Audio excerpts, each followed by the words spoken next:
Welcome back to the Rockhounding podcast. Today, we're going deep on how to not make rookie mistakes when rockhounding. Oh, yeah. It's easy to make mistakes, especially when you're first getting started. Absolutely. We've got this awesome guide we're going to be using Yeah. to help make sure you guys don't make the same mistakes we did. Right. It happens to everyone. So let's just get right to it. One of the first things I remember messing up was not knowing, like the legal side of things. Yeah.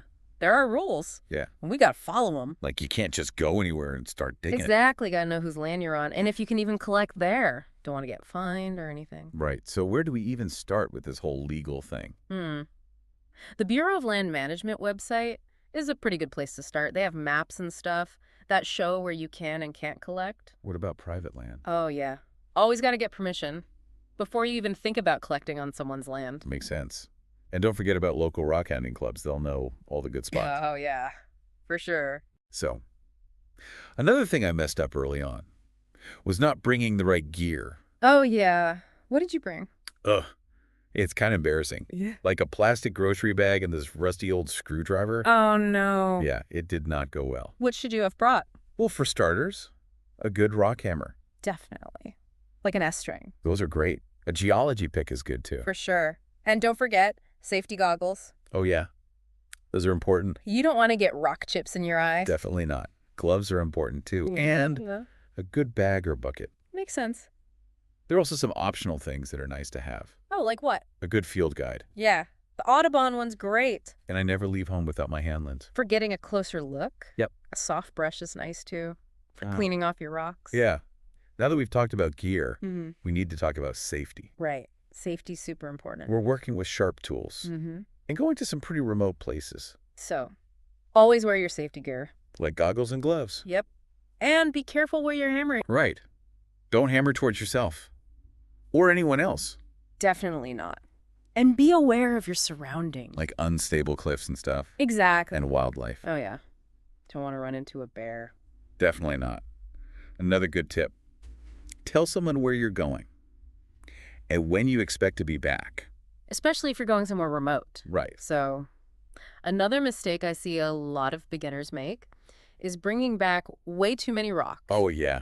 I've definitely been there. You get so excited, you just want to take everything home. But then you end up with a ton of rocks that you don't even know what to do with. Right? Most of them probably aren't even that special. So what should we do instead? Be more selective. Only take home the rocks that you really love. Or the ones that you know you're going to do something with. So do some research beforehand. Yeah. Look up what kind of rocks are in the area you're going to. Oh, that's a good idea. Remember to leave some rocks for other people to find. Makes sense. So, another common mistake is misidentifying your finds. Oh, man. I've got a story about that. Oh, yeah. One time, I was convinced I'd found a diamond, Oh, wow.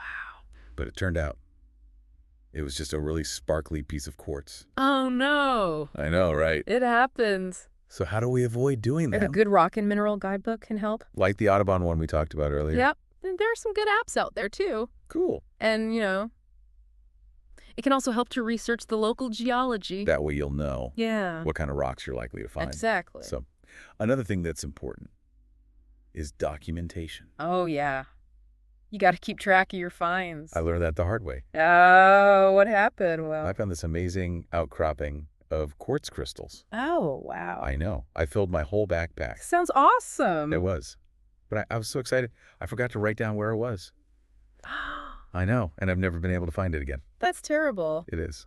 So, what's the best way to document our finds? Well, a field notebook is a good start. Just write down the location, the date, and anything else you think is important. What about taking pictures? Pictures are great. You can even take pictures of the outcropping. I like to use a GPS app to record the exact coordinates. That's a good idea. And don't forget to label your specimens when you get home. Right. You can use little stickers. Or even right on the rock. If it's not too precious. Right. So, before we go any further. Actually, I What? want to let everyone know, if you're liking this deep dive and you want to connect with other rockhounds, we have a Facebook group. The link's in the episode description. Oh, yeah. It's a great community. Now, where were we? Oh, yeah. Documentation disasters. Documentation disaster. Like forgetting to document them. Right. So. What about cleaning our finds? Any tips for that? Well, it depends on the type of rock, but a soft brush and water is usually a good place to start. Like an old toothbrush. Yeah. Or a paintbrush. What about soap? You can use a mild soap, but make sure you rinse it really well. What about vinegar? I've heard people use that. You can, but be careful. Vinegar can dissolve some rocks. Oh, wow. Yeah, So always test it on a small area first. exactly. And wear gloves and safety glasses. Good point. So, once we've cleaned our rocks, how should we display them? Well, it depends on how many you have and what kind of look you're going for. I like to use glass jars and bowls. Those are nice. You can also use shadow boxes Or shelves. or even old picture frames. Get creative. And don't forget about lighting. Lighting can make a big difference. It can really make your rocks pop. For sure. So, another mistake I see beginners make is comparing their finds to other people's finds, Oh, yeah. It's easy to get caught up in that. especially on social media. Right. Everyone's always posting their best finds. But it's important to remember, everyone starts somewhere. Exactly. And everyone's collection is unique. What's important Mm. is that you're enjoying the hobby. Right. So, Yeah. another mistake is not being prepared for the elements, Oh, yeah. You got to be prepared, especially if you're going somewhere remote. like the desert. Right. What are some things we should always bring? Water, sunscreen, Yeah, sunglasses, layers of clothes. First aid kit. Those are all important. So, Yeah. let's talk about tools. Okay. What are some common mistakes people make with tools? Using the wrong tool for the job, Like what? like using a crack hammer when you should be using a chisel-edged hammer. Or using a dull chisel. Right. Always make sure your chisels are sharp. And wear safety glasses. Always. So, another mistake is hammering without a plan. Oh, yeah. You gotta have a strategy. It's like chess. Exactly. Gotta think a few moves ahead. Be patient. Rockhounding is not a race. Right. So, Yeah.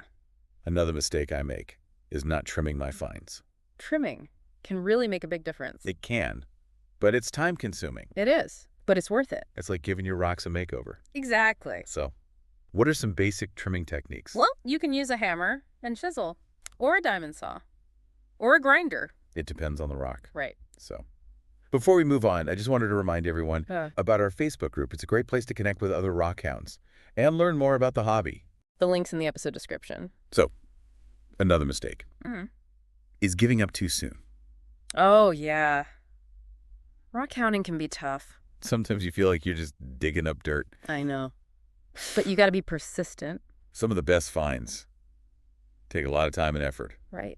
And every rockhounding trip is an opportunity to learn and explore. It's about the journey. Exactly. Yeah, you're right. It's not about finding the most valuable rocks. It's about the experience. Exactly. So, another mistake I see people make is not displaying their finds properly. Oh, yeah. You gotta show off those rocks. Right. What's the point of having them if they're just sitting in a box? Exactly. So, any tips for displaying our rocks? Well, first you gotta decide what kind of look you're going for. Right. Do you want something minimalist or something more elaborate? I like a mix of both. Ah, I have some special specimens that I display prominently, and then I have a collection of smaller rocks that I arrange in glass jars and bowls. that's a good idea. And lighting is important too. Oh, yeah. Good lighting. Yeah. Can really make your rock shine. So, another mistake I see beginners make is comparing their finds to the finds of more experienced rockhounds. Oh, yeah. That's a recipe for discouragement. It is. It's important to remember Yeah. that everyone starts somewhere. But everyone's collection is unique. Exactly. So another mistake is not taking advantage of all the resources that are out there. Oh, yeah. There are so many resources. And books and websites And museums. and rock shows. And don't forget about rockhounding clubs. Those are great. You can learn a lot from other rockhounds, And they often organize field trips. which is a great way to find new collecting spots. So, one last mistake I want to mention is not taking the time to learn about the geology and mineralogy behind the rocks you collect. Oh, yeah. That's important. It is. It's like going to a concert and not knowing anything about the music. Right. You might enjoy the sounds, but you're missing out Yeah. on a deeper level of appreciation. So, how can we learn more about the rocks we collect? There are lots of ways you can read books or visit museums or take online courses. You can also just observe your rocks closely. That's a good point. Look at their colors and textures Mm. and try to imagine how they were formed. It's pretty amazing when you think about it. It is. So, I think that's about it for today. Yeah. I think we've covered pretty much all the major mistakes that beginners make. But the most important thing is to have fun. Absolutely. Rockhounding should be enjoyable. It should be. So don't get too caught up in trying to be perfect. Right. Just relax and enjoy the experience. And remember, if you ever have any questions or you just want to connect with other rockhounds, be sure to join our Facebook group. The link's in the episode description. Well, that's it for this episode of the Rockhounding Podcast. Thanks for listening, and happy rockhounding.